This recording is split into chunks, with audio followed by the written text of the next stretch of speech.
এখানে বিরক্ত লাগতেছে বয়া থাকতে, চল যে চা খাই। টাকা নাই।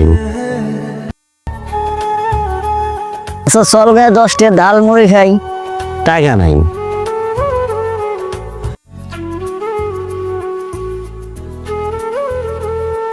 আচ্ছা চল একটা সিগারেট তো খাওয়াবি। আমি বললাম না আমার কাছে টাকা নাই। যা, এটা মনটাই খারাপ করে দে।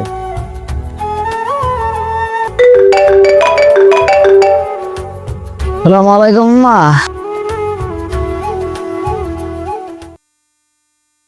আচ্ছা আম্মা আমি দেখতেছি।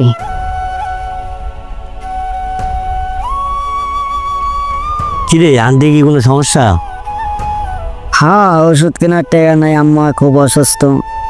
এই মাসের স্যালারি এখনো টাকা পাঠাই, কি করবো?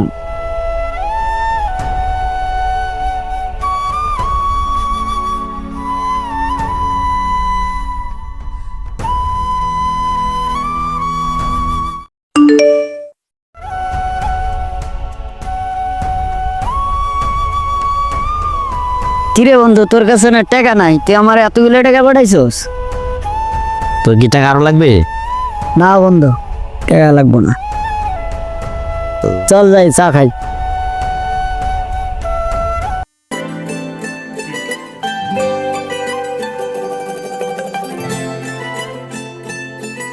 আচ্ছা বন্ধু তুই তাহলে থাক, আমি বাসায় যাই।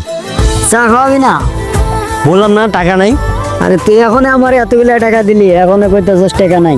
শোন তাহলে, তোর মতো যদি এখানে যেখানে অযথা টাকা নষ্ট করি, মনে করো অযথাভাবে আমরা যে কোনো জায়গায় ঘুরতে যাই টাকা নষ্ট করি, তাহলে কিন্তু আমাদের মানে ভবিষ্যৎ যে অন্ধকার এটা আমরা নিশ্চিত। হ্যাঁ, কারণ আজকে যে তুই সমস্যায় পড়ছস, আন্টি সমস্যা, তুই স্যালারি পাস নাই, তা তুই যদি কিছু টাকা সঞ্চয় করতিস তাহলে কিন্তু তুই আন্টিকে টাকা পাঠাতে পারতিস।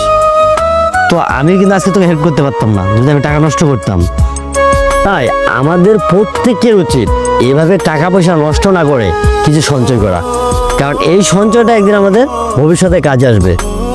আর তুই বল, এখন তুই চা খাবি? না বন্ধু থাক। আচ্ছা।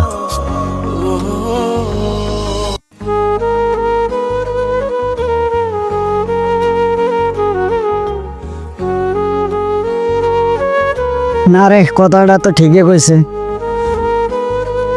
এখন থেকে টাকা আর অপচয় করবো না।